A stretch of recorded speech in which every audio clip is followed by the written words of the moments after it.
Bonjour peuple de Dieu, c'est le pasteur Jérémia, aussi connu sous le nom de pasteur Loïc. Nous voulons écouter la parole de Dieu pour la semaine. Alors en guise de révérence à notre Père Céleste, nous allons baisser nos têtes pour commencer d'abord par une parole de prière. Alors élevons nos voix et prions ensemble.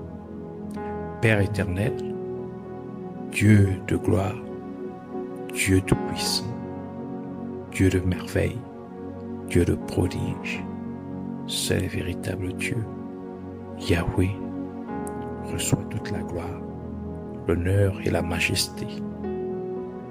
Nous venons te dire merci pour nous amener, Seigneur mon Dieu Père, dans ta présence, pour nous permettre, Seigneur, de nous recueillir, Seigneur, dans ta présence. Car dans ta présence, il y a la plénitude de vie. Nous te disons merci, Père, pour tout ce que tu as prévu pour nous en ces moments. Nous venons nous abandonner complètement en tes mains, implorant ta compassion, ta miséricorde, ton pardon, pour tout ce que nous avons pu faire, dire et penser, qui ne t'a point honoré et glorifié. Que tu nous sanctifies par ton sang et que tu purges notre conscience, notre inconscience, notre subconscient, notre cœur et notre âme, notre esprit et notre corps, l'air, l'atmosphère en nous et tout autour de nous, de tout ce qui n'est pas de toi, au nom de Jésus-Christ.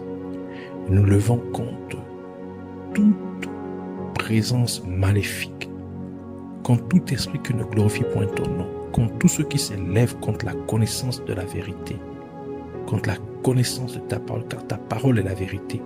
Et nous les lions et nous les renvoyons dans les gouffres de l'enfer une fois pour toutes, au nom de Jésus-Christ. Et nous proclamons que Jésus-Christ est Seigneur, à la gloire de Dieu le Père. Merci encore, Seigneur, de nous amener dans la profondeur de ta parole.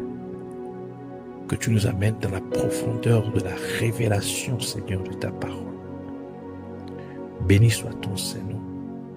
Au nom de Jésus-Christ, nous avons ainsi prié. Amen. Alors, nous allons aller dans la parole de Dieu, dans le livre d'Apocalypse, chapitre 1, versets 5 à 6. Alors nous lisons la parole de Dieu dans le livre d'Apocalypse, chapitre 1, versets 5 à 6, au nom de Jésus-Christ. Et de la part de Jésus-Christ, qui est le témoin fidèle, le premier-né des morts et le prince des rois de la terre, à celui qui nous a aimés et nous a lavés de nos péchés par son propre sang, et nous a établis rois et sacrificateurs pour Dieu et son Père. À lui soit gloire et domination au siècle des siècles. Amen. Nous lisons aussi Apocalypse chapitre 5, verset 10, qui dit ceci. Et tu nous as fait rois et sacrificateurs pour notre Dieu, et nous régnerons sur la terre. Que le Seigneur bénisse sa parole, qu'elle vienne pleine de révélation, de profondeur, de vie, de grâce et de bénédiction au nom de Jésus-Christ. Amen. Alors aujourd'hui, le Seigneur voudrait nous entretenir sur la notion de sacrifice. Aujourd'hui, nous parlons de la notion de sacrifice. Le Seigneur Jésus-Christ a fait des croyants des sacrificateurs pour Dieu le Père.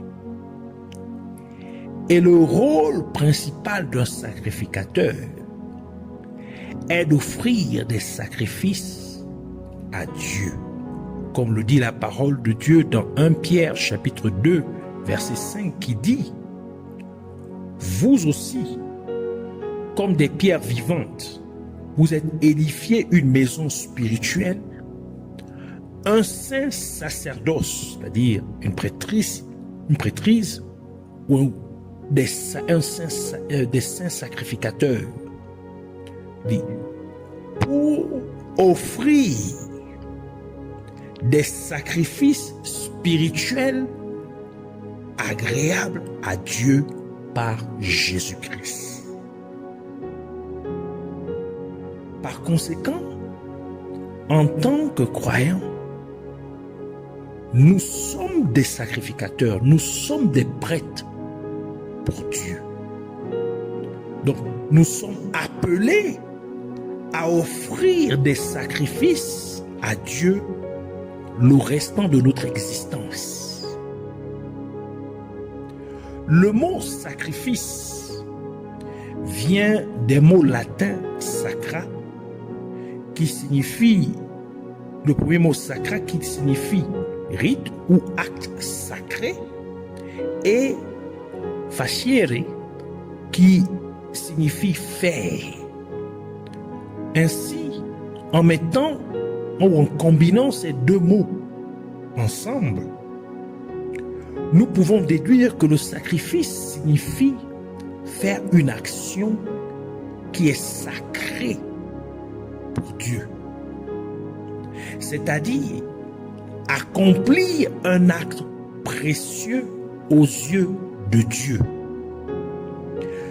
La notion de sacrifice est bien vue dans toute la Bible, car le peuple de Dieu fit des sacrifices à Dieu sous diverses formes, mais principalement sous la forme d'une offrande faite à Dieu. Et quand le sacrifice fut fait en obéissance à Dieu, en obéissance à une instruction de Dieu, il a toujours eu un impact positif énorme dans la vie de la personne qui l'a fait. Le mot sacrifice, le mot sacré implique quelque chose qui est la plus précieuse ou très chère à quelqu'un, qui est donné ou consacré à Dieu. Ainsi, la notion de sacrifice intègre la notion de souffrance ou de douleur. Par conséquent, la notion de sacrifice comprend la notion de valeur ou de prix. Et c'est pourquoi, lorsque le roi David voulait faire un sacrifice à Dieu pour arrêter la plaie qui tuait le peuple d'Israël à cause du péché qu'il avait commis en ordonnant le dénombrement du peuple d'Israël, et Arona voulait donner au roi David toutes les choses dont il avait besoin pour faire le sacrifice à Dieu. Le roi David dit qu'il n'offrirait sûrement pas à Dieu quelque chose qui ne lui aurait rien coûté. C'est pourquoi le roi David insista pour acheter auprès d'Arona tout le nécessaire pour le sacrifice. 2 Samuel chapitre 24 verset 21 à 25 qui dit: et Aaron a dit, pourquoi mon seigneur le roi vient-il vers son serviteur? Et David dit, pour t'acheter l'aire de battage, pour y bâtir un autel à l'Éternel, afin que la plaie s'éloigne du peuple. Et Aaron a dit à David, que mon seigneur le roi prenne l'air et qu'il y offre les sacrifices qui lui plaira. Vois, les bœufs seront pour l'holocauste et les chars avec l'attelage serviront de bois. Aaron donna le tout au roi. Et Aaron a dit au roi, que l'Éternel, ton Dieu, te soit favorable. Et le roi dit à Aaron, non, mais je te l'achèterai à bon prix, et je n'offrirai pas non plus à l'Éternel, mon Dieu, des sacrifices de ceux qui ne me coûtent rien. David acheta donc l'aire et les bœufs pour 50 cycles d'argent. Et David bâtit là un autel à l'Éternel et offrit des holocaustes et des sacrifices d'action de grâce. Alors l'Éternel fut apaisé envers le pays et la plaie se retira d'Israël. Le roi David avait une compréhension profonde des principes de Dieu. Il savait qu'un sacrifice doit vous coûter quelque chose de précieux. Car un sacrifice est un acte consistant à abandonner quelque chose de précieux au profit de quelque chose d'autre considéré comme plus important ou plus digne. Vous abandonnez quelque chose de précieux pour d'autres considérations plus importantes.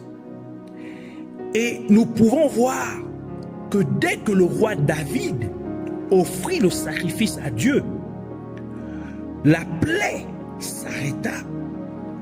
Donc le sacrifice mit fin à la mort qui faisait rage parmi le peuple d'Israël. Cela nous dit donc que lorsque vous offrez à Dieu quelque chose de précieux, votre sacrifice a la capacité de mettre fin à votre misère. Il a la capacité de mettre fin à la souffrance de votre famille ou de votre entourage ou de la mort qui sévissait dans votre vie ou dans votre famille ou dans quelconque domaine de votre vie. Plus grande est votre souffrance ou votre douleur lorsque vous offrez un sacrifice à Dieu, plus grand serait votre sacrifice aux yeux de Dieu. Plus vous éprouvez de difficultés à faire un sacrifice à Dieu, plus votre sacrifice est grand aux yeux de Dieu, plus il a de la valeur pour Dieu.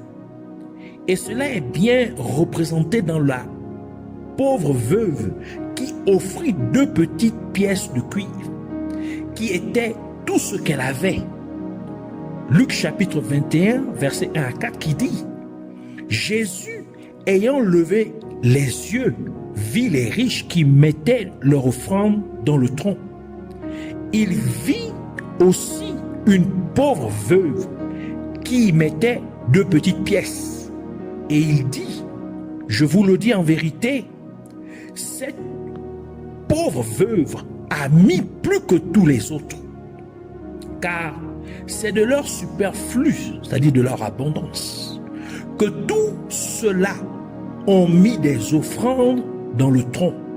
Mais elle a mis de son nécessaire, c'est-à-dire de ce qui lui restait pour vivre.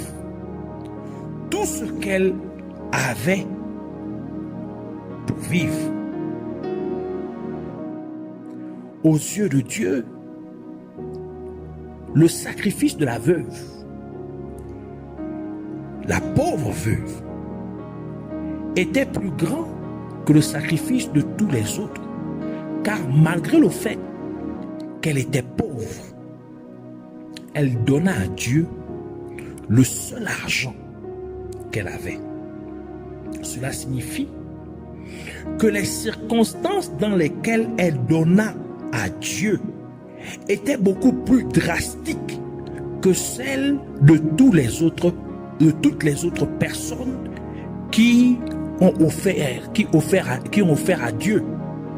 C'est pourquoi le sacrifice de la veuve fut plus grand aux yeux de Dieu que celui des autres personnes. Par exemple, si quelqu'un utilise sa voiture pour aller visiter les gens pour les évangéliser. Et il y a une autre personne qui n'a pas de véhicule, ni d'argent pour le transport. Et pourtant, elle marcherait sur une très longue distance pour arriver à l'endroit où elle a besoin d'évangéliser les gens. Et par la suite, elle rentrerait à pied, parcourant la même distance pour se rendre chez elle. Aux yeux de Dieu, c'est la personne qui n'a pas de véhicule ni l'argent du transport et pourtant parcourt une très longue distance pour servir Dieu qui se sacrifie le plus. Un autre exemple serait quelqu'un qui a sa propre affaire et les heures de pointe où les clients viennent dans son magasin sont par exemple le samedi après-midi. C'est là où les clients viennent le plus. C'est là où il peut se faire le plus d'argent. Mais il y a des activités dans son église locale au même moment. Et malgré la grande valeur qu'il pourrait se faire pour son affaire le samedi après-midi, la personne déciderait de fermer sa boutique et d'aller assister aux activités de son église locale tous les samedis après-midi. Un tel sacrifice est très cher à Dieu. Et il est certain que Dieu ne permettrait pas que les affaires d'une telle personne échouent.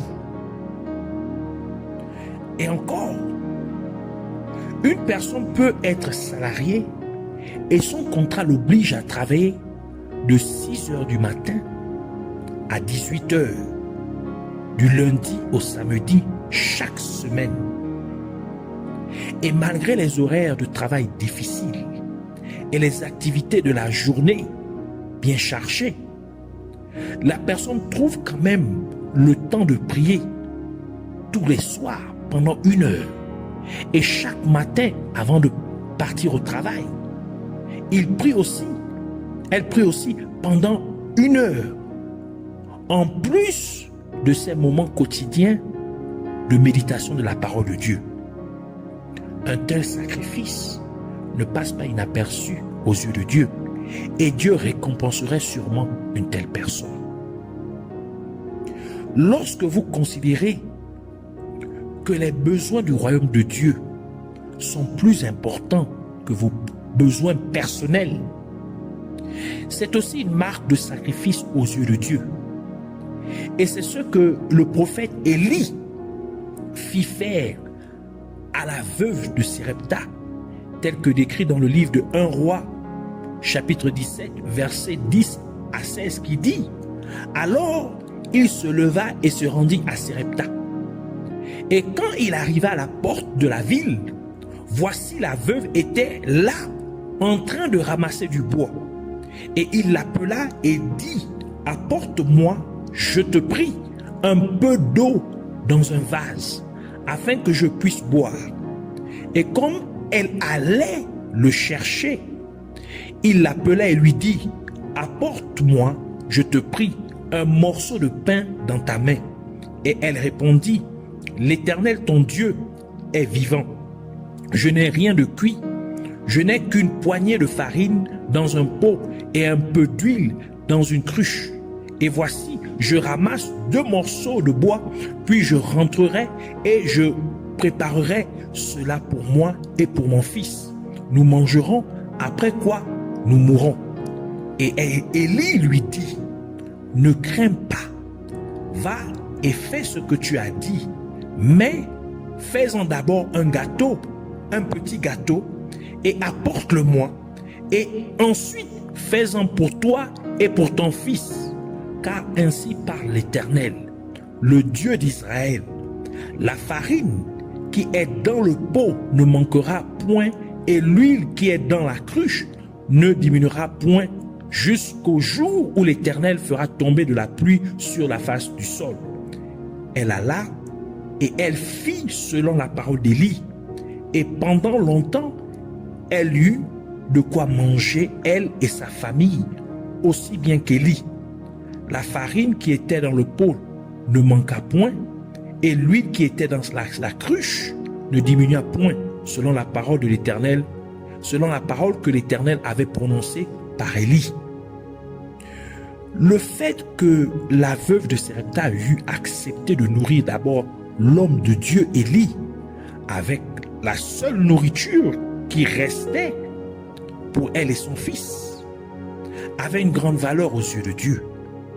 Et son sacrifice fit épargner son fils et elle-même pendant tout le temps de la famine qui sévissait sur tout le pays d'Israël. Cela nous dit que lorsque vous sacrifiez à Dieu en faisant passer les besoins du royaume de Dieu avant vos propres besoins personnels, cela a la capacité de mouvoir la main de Dieu en votre faveur pour vous épargner toute circonstance indésirable ou toute catastrophe ou calamité qui pourrait dévaster le pays ou le monde entier. Anne était stérile et elle fit un vœu à Dieu que si Dieu lui donnait un enfant mâle, elle le donnerait à Dieu afin qu'il serve Dieu tous les jours de sa vie.